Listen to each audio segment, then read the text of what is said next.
Welcome to सफलता classes. सफलता classes में आपका स्वागत है। मैं अभय चंद्र कुमार। हम लोग इस वीडियो के माध्यम से जो साइंस है, साइंस का जो महत्वपूर्ण जो एमसीक्यू बन सकता है, जो एग्ज़ाम आने वाला है फरवरी 2025 में, तो उसके लिए ये सारा क्वेश्चन क्या बनेगा, महत्वपूर्ण बनेगा। अगर आप लोग रेलवे है ना, बिहार पुलिस, बिहार दरोगा या बिहार सीजीएल का भी एग्ज़ाम देना चाह रहे हैं तो इस वीडियो के माध्यम से आप रिवीजन कर सकते हैं। अगर आप लोग चैनल पर नए हैं तो इसे ज़रूर सब्सक्राइब कर लें और अपने दोस्तों में से ज़रूर शेयर करें।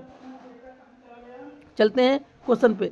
समतल दर्पण द्वारा बना प्रतिबिंब। देखिए, समतल दर्पण ऐसा दर्पण जिसका वक्रता त्रिज्या कहाँ हो, अनंत पे हो, उसे क्या कहेंगे, समतल दर्पण। तो समतल दर्पण में जो प्रतिबिंब बनता है वो कैसा बनता है, आभासी। क्या बनता है, आभासी। आभासी का दूसरा नाम क्या है, काल्पनिक। क्या नाम है आभासी का दूसरा नाम, काल्पनिक। और जब ये काल्पनिक प्रतिबिंब बनेगा तो कैसा बनेगा, सीधा। कैसा बनेगा, सीधा। कैसा होगा, काल्पनिक तथा सीधा। चलते हैं नेक्स्ट क्वेश्चन पे। मुख्य अक्ष के समानांतर। देखिए ये क्या है, मतलब कोई भी अवतल दर्पण है, अवतल दर्पण में ये क्या है, प्रधान अक्ष। तो मुख्य इसी अक्ष के समानांतर कोई भी प्रकाश की किरण अवतल दर्पण से परावर्तन के बाद कहाँ से गुजरेगी, ये कहाँ से गुजरेगी, फोकस से। ऑप्शन नंबर सी सही हो जाएगा।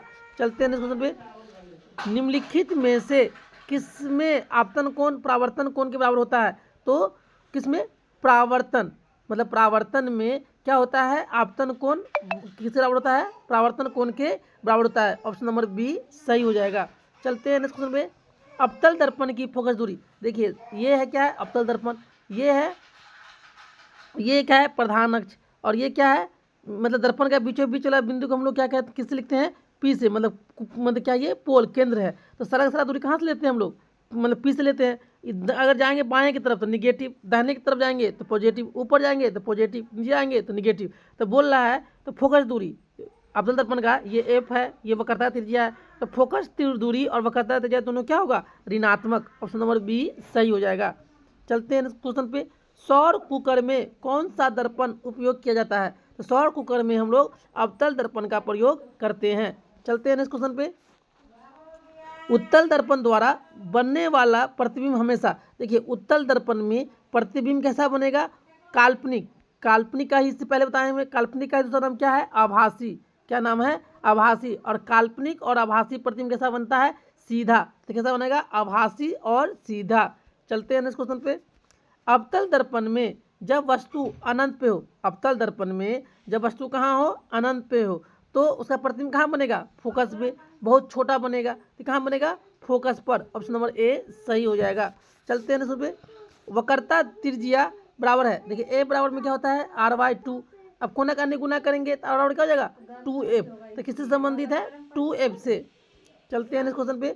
जब प्रकाश वायु से कांच में प्रवेश करती है। देखिए ये किससे, वायु से, मतलब हवा से, वायु से किसमें प्रवेश करती है, कांच से। मतलब वायु क्या हो गया, विरल माध्यम, और कांच क्या हो गया, सघन माध्यम। तो जब प्रकाश की किरण विरल से सघन में जाएगी तो किधर होगा, अविलंब की ओर मुड़ जाएगी, अविलंब की ओर मुड़ता है। ऑप्शन नंबर सी सही हो जाएगा। चलते हैं सूत्र पे। दर्पण सूत्र 1/v प्लस 1/u बराबर में क्या होता है, 1/f। ये क्या हो गया, दर्पण सूत्र। और इसी में पूछता लेंस सूत्र, लेंस सूत्र बता दो। यहाँ प्लस में क्या लेते हैं हम लोग, माइनस 1/v माइनस 1/u बराबर में 1/f। तो पूछा है दर्पण सूत्र, तो 1/f बराबर में 1/v plus 1/u। Option number A सही हो जाएगा। चलते हैं क्वेश्चन पे।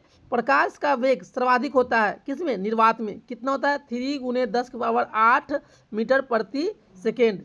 चलते हैं इस क्वेश्चन पे। प्रकाश के अपवर्तन किस नियम का पालन करता है। तो स्नेल का नियम का पालन क्या कौन करता है, प्रकाश का अपवर्तन। चलते हैं इस क्वेश्चन पे। प्रकाश का वेग सर्वाधिक किसमें होता है, तो निर्वात में। चलते हैं इसमें। दूरदृष्टि दोष। देखिए Incoming call from Ajit Kumar Mato, Principal. दूरदृष्टि दोष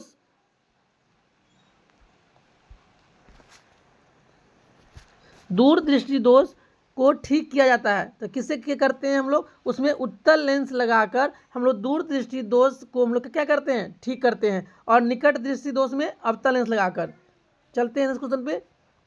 नेत्र द्वारा पास और दूर की वस्तुओं पर फोकस करने की क्षमता क्या कहलाता है, समायोजन की शक्ति। चलते हैं इस क्वेश्चन पे। सामान्य नेत्र के लिए स्पष्ट दृष्टि की न्यूनतम दूरी कितना होता है 25 सेंटीमीटर और अधिकतम दूरी कितना होता है तो अनंत। चलते हैं नेक्स्ट क्वेश्चन पे। आकाश के नीले रंग के लिए निम्नलिखित में कौन सी घटना उत्तरदायी है। देखिए जैसे रंग की बात आएगा तो रंग की बात में क्या आएगा परिकिरणन। परिकिरणन के कारण आकाश का रंग कैसा दिखाई देता है नीला। चलते हैं नेक्स्ट क्वेश्चन पे। प्रकाश का कौन सा रंग सबसे कम परिकिरणन होता है। देखिए जिसका तरंगदैर्घ्य ज़्यादा उसका परिकिरणन कम, जिसका तरंगदैर्घ्य कम उसका परिकिरणन ज़्यादा। लाल का तरंगदैर्घ्य ज़्यादा होता है, इसका परिकिरणन क्या होगा कम होगा।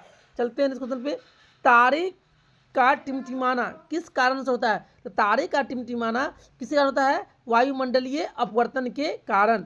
चलते हैं इस पे। लेंस की शक्ति को व्यक्त करते हैं किसमें करते हैं हम लोग डायोप्टर में। चलते हैं नेक्स्ट क्वेश्चन पे। विद्युत धारा का एसआई मात्रक। विद्युत धारा का एसआई मात्रक क्या होता है एम्पियर। ओम किसका होता है प्रतिरोध का। वाट किसका होता है विद्युत शक्ति का। और विभवांतर का क्या होता है वोल्ट। चलते हैं नेक्स्ट क्वेश्चन पे। निम्नलिखित में से किस उपकरण से विद्युत धारा मापी जाती है। तो एमीटर से हम लोग क्या नापते हैं विद्युत धारा। और वोल्टेज किससे नापते हैं तो वोल्ट मीटर से। क्वेश्चन कह रहा है विद्युत धारा मापी जाती है तो किससे एमीटर से। चलते हैं नेक्स्ट क्वेश्चन पे। प्रतिरोध का एसआई मात्रक क्या होता है ओम। विद्युत आवेश का एसआई मात्रक क्या होता है कूलम। एम्पियर विद्युत धारा का एसआई मात्रक क्या होता है एम्पियर। चलते हैं निम्न में से किसका प्रतिरोध सबसे कम होगा तो तांबा का प्रतिरोध क्या होता है सबसे कम। चलते हैं फ्यूज को जोड़ा जाता है तो फ्यूज को हमेशा हम लोग किस में जोड़ते हैं तो श्रेणी क्रम में। चलते हैं नेक्स्ट क्वेश्चन पे। विद्युत शक्ति का सूत्र क्या होता है। देखिए विद्युत शक्ति किस लिए पी से पी क्या होता है वी आई। एक सूत्र ये हो गया।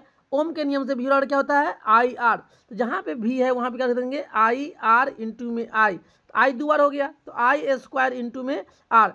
तो विद्युत शक्ति का सूत्र क्या होता है वी आई भी और आई स्क्वायर आर भी। ऑप्शन नंबर डी बी और सी दोनों सही है। चलते हैं नेक्स्ट क्वेश्चन पे। विद्युत शक्ति का देखिए शक्ति का मात्रा क्या होता है वाट। जूल किसका होता है कार्य का या ऊर्जा का ऐसा मतलब क्या होता है जूल होता है। एम्पियर विद्युत धारा का। ओम प्रतिरोध का। चलते हैं नेक्स्ट क्वेश्चन पे। विद्युत ऊर्जा का व्यापारिक इकाई। विद्युत ऊर्जा का जो व्यापारिक इकाई क्या है किलोवाट घंटा। चलते हैं नेक्स्ट क्वेश्चन पे। 1 किलोवाट घंटा 3.6 इंटू 10 के power 6 joule. Option number C सही हो जाएगा। चलते हैं नेक्स्ट पे। समानांतर श्रेणी में समानांतर समायोजन में कुल प्रतिरोध एक कोटा में आर कुल बराबर क्या होगा एक कोटा में R1 प्लस एक कोटा में R2। ये किस में होता है समानांतर में। ऑप्शन नंबर बी सही हो जाएगा। चलते हैं नेक्स्ट पे। निम्नलिखित में कौन एक रासायनिक परिवर्तन है तो कागज का जलना क्या है रासायनिक परावर्तन। चलते हैं नेक्स्ट पे। लोहे का जंग लगना किस प्रकार का रासायनिक अभिक्रिया है तो ये ऑक्सीकरण है। ऑप्शन नंबर सी सही हो जाएगा। चलते हैं नेक्स्ट क्वेश्चन पे। वह अभिक्रिया जिसमें उष्मा उत्पन्न होती है उसे क्या कहते हैं उष्मा क्षेपी। चलते हैं नेक्स्ट क्वेश्चन पे। चूना पत्थर का रासायनिक नाम क्या होता है CaCO3 क्या है चूना पत्थर। चलते हैं नेक्स्ट क्वेश्चन पे। कॉपर सल्फेट का रंग क्या होता है तो हरा। कॉपर सल्फेट का विलयन का रंग कैसा होता है तो हरा। चलते हैं नेक्स्ट पे। जब कैल्शियम ऑक्साइड को पानी से अभिक्रिया करते हैं तो क्या बनता है कैल्शियम हाइड्रोक्साइड। चलते हैं नेक्स्ट क्वेश्चन पे। निम्नलिखित में से कौन सा रेडॉक्स अभिक्रिया का उदाहरण है। देखिए जिसमें ऑक्सीकरण और अपचयन दोनों हो उसे क्या कहेंगे रेडॉक्स अभिक्रिया। तो ऑप्शन नंबर ए में ऑक्सीकरण भी हो रहा है और अपकरण भी हो रहा है तो इसको क्या कहेंगे रेडॉक्स अभिक्रिया। चलते हैं क्वेश्चन पे। कौन सी गैस चूने की पानी को दूधिया कर देती है तो बना देता है तो कार्बन डाइऑक्साइड नहीं कार्बन डाइऑक्साइड हाँ कार्बन डाइऑक्साइड। चलते हैं पे। तांबा जब नम हवा के संपर्क में आता है तो क्या होता है तो क्या होता है हरा आवरण का निर्माण करता है। चलता है नेक्स्ट पे। चलते हैं क्वेश्चन पे। नाइट्रिक अम्ल का क्या होता है HNO3 क्या होता है नाइट्रिक अम्ल का सूत्र होता है। ऑप्शन नंबर सी सही हो जाएगा। चलते हैं नेक्स्ट पे। निम्नलिखित में से कौन क्षारक है तो जो OH आयन दे उसे क्या कहते हैं क्षार। ऑप्शन नंबर डी क्या है क्षारक है। चलते हैं नेक्स्ट पे। नींबू में कौन सा अम्ल पाया जाता है तो साइट्रिक अम्ल किसे पाया जाता है नींबू में। और इमली में टार्टरिक अम्ल। और ऑक्जेलिक अम्ल घास पत्ते में क्या पाया जाता है ऑक्जेलिक अम्ल। चलते हैं क्वेश्चन पे। निम्नलिखित में कौन प्राकृतिक सूचक है तो लिटमस क्या है प्राकृतिक सूचक है। और लिटमस किससे निकालते हैं हम लोग लाइकेन के पौधे से। किससे निकालते हैं लाइकेन के पौधे से। चलते हैं उसमें। अम्ल लिटमस का रंग कैसा होता है, अम्ल जो होता है उसमें जो लिटमस का रंग कैसा का रंग हो जाता है तो लाल हो जाता है।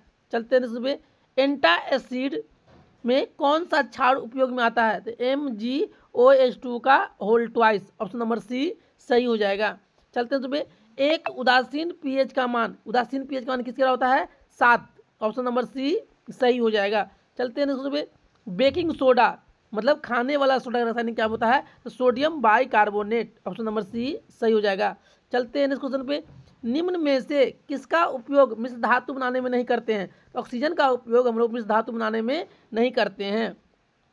चलते हैं नेक्स्ट क्वेश्चन पे, घंटियां बनाने में कौन सी धातु का उपयोग होता है, तो कांसा का उपयोग हम लोग किस में करते हैं, घंटियां बनाने में। चलते हैं पे, जब धातुएं अम्ल से अपक्रिया करते हैं तो कौन सा गैस निकलता है, कोई भी धातु जब अम्ल से अपक्रिया करेगा तो कौन सा गैस निकलेगा, कार्बन डाइऑक्साइड।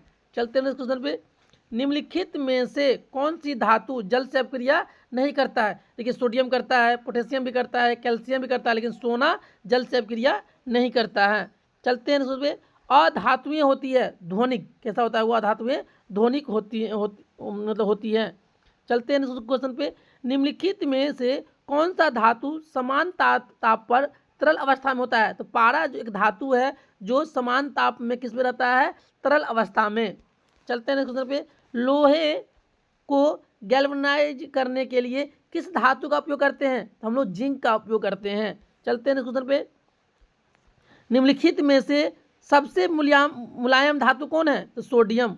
चलते हैं क्वेश्चन पे, निम्नलिखित में से कौन एक जीवन की प्रक्रिया है, तो वृद्धि भी है, प्रजनन भी है, श्वसन भी है, इनमें से सभी। चलते हैं पे, ऑक्सीजन की अनुपस्थिति में ग्लूकोज का भंजन क्या कहलाता है, अवायवीय शोषण, मतलब ऑक्सीजन के बिना अगर ग्लूकोज का भंजन क्या कहलाएगा, अवायवीय शोषण। चलते हैं इस क्वेश्चन पे, कोशिका को किस भाग में शोषण होता है, तो माइटोकॉन्ड्रिया में कोशिका का क्या कहते हैं हम लोग, शोषण होता है। चलते हैं इस क्वेश्चन पे, कार्बोहाइड्रेट के पाचन का अंतिम उत्पाद क्या होता है, तो ग्लूकोज, कार्बोहाइड्रेट का अंतिम पाचन क्या होता है, तो ग्लूकोज।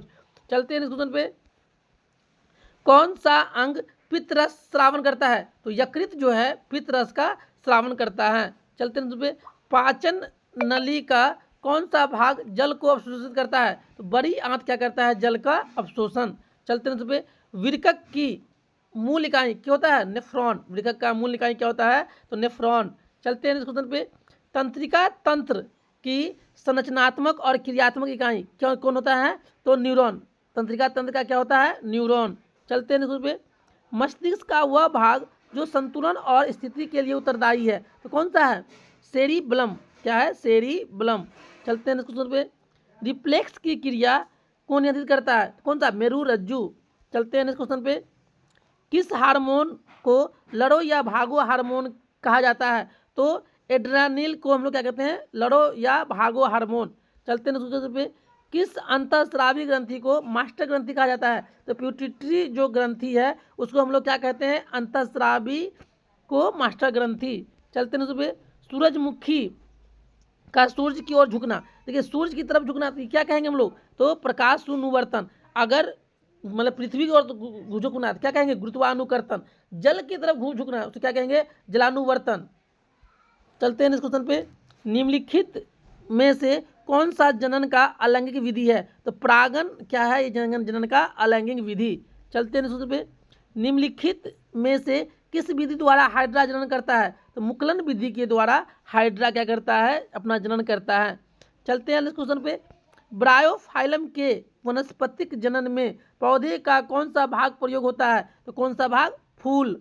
चलते हैं इस क्वेश्चन पे, निम्नलिखित में से कौन सा फूल का नर प्रजनन अंग है, तो नर कौन सा है, पुंकेसर। चलते हैं पे, मानव पुरुषों में विरसन का कार्य क्या है, शुक्राणु को बनाना, शुक्राणु बनाना। चलते पे, मानव मादा का में निषेचन होता है कहाँ, अंडवाहिनी नली में। चलते हैं क्वेश्चन पे, एक मानव कोशिका में गुणसूत्रों की संख्या कितना होता है, 46, अगर जोड़ा पूछेगा तो कितना, 23 जोड़ा, लेकिन यहाँ पे गुणसूत्रों की संख्या पूछ रहा है तो कितना होगा, 46। चलते हैं क्वेश्चन पे, मानव में बच्चों का लिंग निर्धारण करने के लिए उत्तरदायी है, तो कौन सा, पिता। देखिए पिता में क्या होता है, एक्स और वाई, माता में क्या दोनों होता है, एक्स एक्स, अगर पिता का एक्स और माता का एक्स मिलेगा तो क्या होगा, लड़की, अगर पिता का वाई और माता का एक्स मिलेगा तो क्या बनेगा, लड़का। तो इसलिए लिंग निर्धारण में किसका महत्वपूर्ण योगदान होता है, तो पिता का। ऑप्शन नंबर बी सही हो जाएगा। चलते हैं नेक्स्ट क्वेश्चन पे। गुणसूत्र किससे बनी होती है, तो डीएनए और प्रोटीन का। चलते हैं नेक्स्ट क्वेश्चन पे।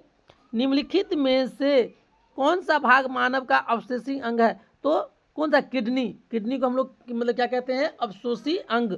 चलते हैं नेक्स्ट पे। प्राकृतिक चयन का सिद्धांत किसने प्रस्तुत किया था, तो चार्ल्स डार्विन ने। चलते हैं नेक्स्ट पे। मानव का विकास कहाँ हुआ था, तो अफ्रीका में। मानव का विकास कहाँ हुआ था, तो अफ्रीका में। चलिए इस तरह से हम लोग इस वीडियो के माध्यम से 80 महत्वपूर्ण एमसीक्यू को देखे हैं। अगर आप लोग चैनल पे नए हैं तो जरूर इसे सब्सक्राइब कर ले और अपने दोस्तों में से जरूर शेयर करें। Thank you for watching this video.